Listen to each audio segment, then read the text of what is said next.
Good afternoon, everybody. My name is Tim Galvin, and this video has been created as part of a project for the York County Community College Fall 2019 Business 244 online class with Professor Healy. It's very different and actually kind of weird to be broadcasting like this. I apologize. So let's dive in because I'm really uncomfortable on camera. It doesn't matter what camera it is. This project is about employment discrimination covering chapters 27, sections 2 through 4. So I'd like to start with a broad definition, okay? Employment discrimination is defined as treating employees or job applicants unequally on the basis of race, color, gender, national origin, religion, age, or disability. For this project, I've been tasked to start with age discrimination, 27.2. This is probably the most widespread form of discrimination. It even has its own special law, the Age Discrimination Act, Employment Act of 1967. The problem is, despite having a law, violations continue to occur, and there are still occurring. Now, there are restrictions to the law because why would we have a perfectly good law without restrictions? Such as an employer must have 20 or more employees and be engaged in interstate commerce, which means business in multiple states. So your mom and pop ice cream stand, yeah, great. Also, this law does not apply to the state as an employer unless the state consents to be sued. Which state would allow that? If you don't meet these definitions, then federal law can't help you there. But the Age Discrimination Act has some very specific requirements for a case to proceed beyond that point. A plaintiff must show that they are a member of a protected age group, that they were qualified or are qualified for the position, and they were barred, prevented, or discharged from their position just because of their age.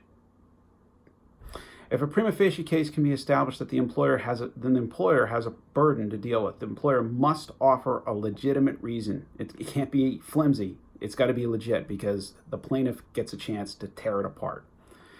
These cases hinge on employers' legitimate reasons. If it can be proven that the reason for barring, discharging, preventing the hiring, promotion, or the actual termination is not legitimate, then you've been discriminated against based on your age.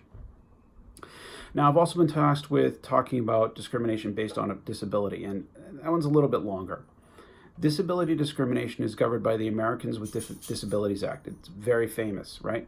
It's almost offensive, though, to think of someone as actually disabled these days. It's more kosher to call them differently abled. Well, one of the requirements with the ADA is that employers must reasonably accommodate the needs of someone with a disability, unless doing so causes some kind of undue hardship or burden. I need a new tongue. So let me explain what the law states a disability actually is. It's a physical or mental impairment that substantially limits one or more major life activities, or it's a record of having such an impairment, or it's being regarded as having such an impairment, which goes from objective to subjective pretty quickly, which is why disability status is decided on a case-by-case basis, including cases based on blindness, cancer, cerebral palsy, heart disease, you name it, you can bring a case and try to get it approved. All right, so employers are also restricted under the ADA from taking adverse employment actions based on stereotypes or assumptions about individuals who associate with people that have disabilities. So, in other words, your employer can't do anything about the fact that you have a brother, sister, parent, sibling, friend that has a disability and they're your friend, you hang out with them. They can't. If they do, you can do something about it.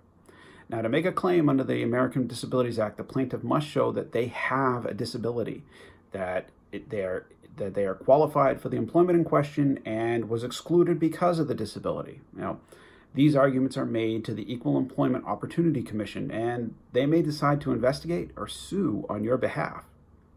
Now, I feel it's important to speak for a second here about what a reasonable accommodation might be. To do this, I'm going to use an example. I answer 911 calls, and I dispatch police, fire, ambulances as appropriate.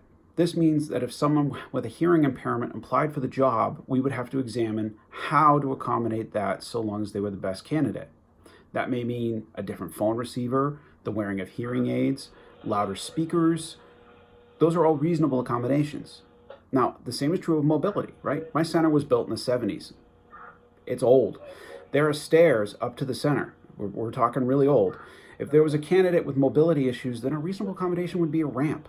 I mean, really, Another one is dealing with blindness. Now, not everybody is 100% blind, right? But if you're not truly blind, 100% in the dark all the time, if you can see a computer screen at 6 inches in 24-point font, and this is my example, then acquiring such a screen or making such a setup available, that's reasonable, right? Now, where I'm going here is if the candidate is qualified for the job and there is a requirement to the slight adjustment to the accessibility of the equipment to do the job, then those are reasonable accommodations and they should be done. Now, an undue hardship would be a situation if the prospect was, say, completely blind. If you can't see the keyboard or where the phone is, then we have a problem. Another one would be if you're completely deaf, right? I have to be able to have you hear radio traffic and phone calls. If you can't do either one, then those are reasonable undue hardships. I'm very sorry. Now, if you do bring suit and satisfy the conditions, then the employer has an opportunity to explain why an undue hardship exists. Hey, right. You say yes, they say no. Somebody has to decide, right? You got to give it out. All right, so it is important to note that there are bona fide occupational qualification defenses, such as being completely deaf or being completely blind in my situation.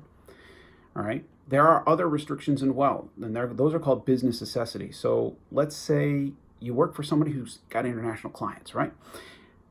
They can restrict and say that you must be able to speak a second language fluently, as demonstrated by testing. Otherwise, they can exclude you from the job. All right, so we're done. I've gone over 5 minutes. Sorry. My name is Tim. I hate these things, but have a great afternoon.